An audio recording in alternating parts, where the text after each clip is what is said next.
Sir ఇప్పుడు husband wife మీద domestic violence కింద కేసు పెట్టొచ్చా? జనరల్గా డొమెస్టిక్ వైలెన్స్ యాక్ట్ ఏం చెప్తుందంటే ఒక అగ్రీవ్డ్ ఉమెన్ అని చెప్తుందండి. ఎక్కువ ఉమెనే కేసు వేసుకోవడానికి అవకాశం ఉంటుంది. హస్బెండ్కి ఎటువంటి అవకాశాలు లేవు. ఇందులో ఎటువంటి ఉమెన్ అంటే అత్త కోడల మీద కానీ కోడలు అత్త పేరు మీద కానీ ఒక డొమెస్టిక్ వైలెన్స్ అంటే ఒక ఇంట్లో ఒక రూఫ్ కింద ఉన్నప్పుడు ఆడవాళ్ళకి ఏదైనా అన్యాయం జరిగితే వాళ్ళు వేసుకునే అవకాశాలు ఉంటాయి.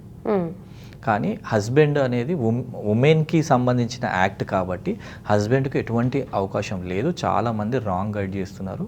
చాలామంది ఇప్పుడు ఏంటంటే ఇప్పుడు ఒక వైఫ్ అండ్ హస్బెండ్ని తీసుకున్నప్పుడు కొంచెం హస్బెండ్ కొంచెం డల్ పర్సన్ కానీ కొంచెం నెమ్మదస్తుడు కానీ అయి ఉండొచ్చు.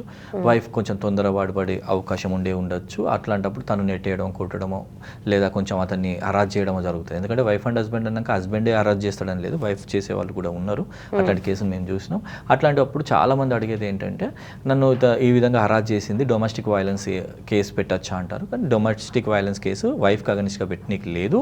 కానీ దాడి చేసినప్పుడు జనరల్గా ఐపీసీ అంటే ఇప్పుడు ఉన్న బిఎన్ఎస్ సెక్షన్ ప్రకారం నా మీద దాడి చేసిందని పెట్టే అవకాశాలు ఉంటాయి.